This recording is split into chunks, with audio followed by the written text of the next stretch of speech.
আসসালামু আলাইকুম, কেমন আছেন সবাই? আপনারা প্রতিদিন আমার রোজ নজেলের ডেকোরেশন দেখতে দেখতে হয়তো বিরক্ত ভাবতে পারেন যে এই আপুটা সেম কাজই করে নাকি। তো আজকে আমার আরেকটা খুবই পছন্দের নজেল এটা। এই নজেল দিয়ে কাজ করতে খুবই ভালো লাগে আমার। কেন ভালো লাগে? এটার এজেসগুলো আপনারা দেখতে পাচ্ছেন, খুবই শার্প হয়, শেপটাও খুব সুন্দর আসে।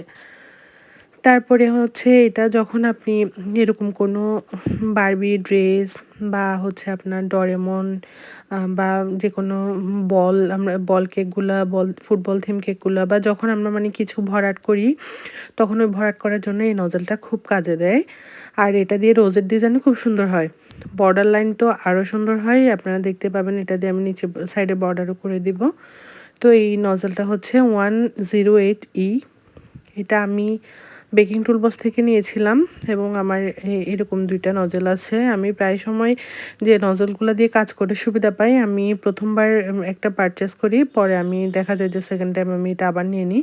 কারণ দেখা যায় যে সেম কেক করার সময় অনেক সময় অনেকগুলো কালার ইউজ করতে হয় সেম নজল দিয়ে, তখন যাতে ঝামেলা না হয়। তো এটা ছিল আপনার 5 পাউন্ডের একটা chocolate sponge, chocolate premium cake.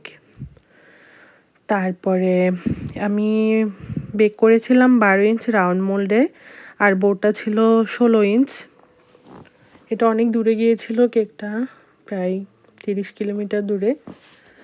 তো আমি চকলেট গানাশ দিয়ে নিচে উইশিং নোটটা লিখে নিলাম। আর কালারটা খুব সুন্দর আসছে না? এই কালারটা আমি নিয়ে আসছিলাম রেড, উইলটনের একটা রেড কালার আছে ওই কালারটা। আর তারপরে হচ্ছে আপনার অরেঞ্জ কালার দিয়ে। 4 পাউন্ডের একটা চকলেট স্পঞ্জ। ধন্যবাদ।